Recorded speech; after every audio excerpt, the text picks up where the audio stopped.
So right here, I have an object with properties. It exists in some space R, and that R is a set of epsilon and a rule. And this epsilon contains some set of properties. It has some resonances associated with it, and those are bound by some separator between a world of other objects. So out here there are other epsilon that are floating around, and it is bound by set of a resonance operator, actually, because it takes some set of epsilon and it increases the resonance. It puts them into a resonant state with the system of, we'll call this the universe of discourse of sets. Now, sets have properties, so I gave these epsilon their own circles, and these might be able to interact, and I think that's the problem, is that I can have overlapping circles. And right here I'm only showing that some epsilon doesn't have an overlapping circle.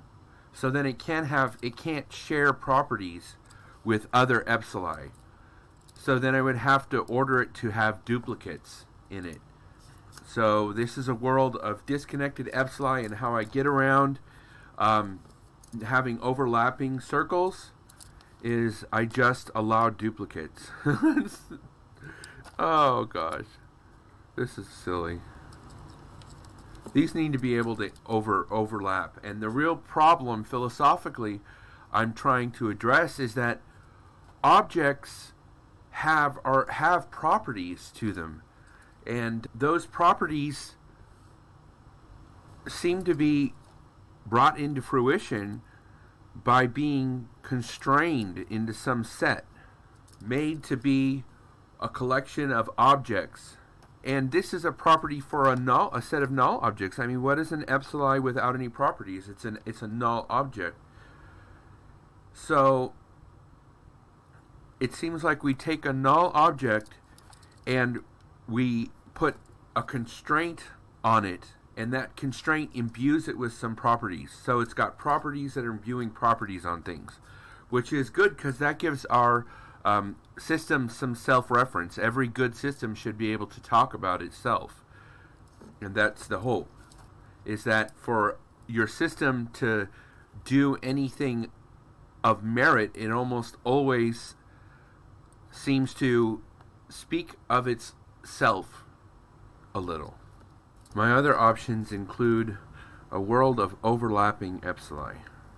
So in this world you would have to show that they weren't overlapping. In this world you would have to show that they are overlapping. So this seems like the world of the excluded middle. Right here I have the affirmative, and here I have the converse. In this world, if you could show that they contain some set of properties, then you would define it like this. So from this world to this world by constraining it. So I like the notion of starting with objects as being separate and then having to show that they can overlap.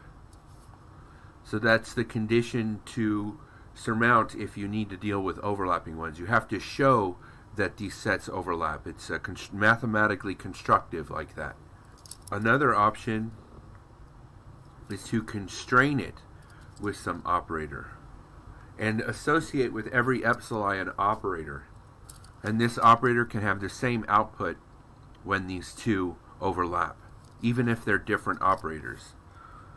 So, or we have epsilon, comma, operator, epsilon, comma, operator.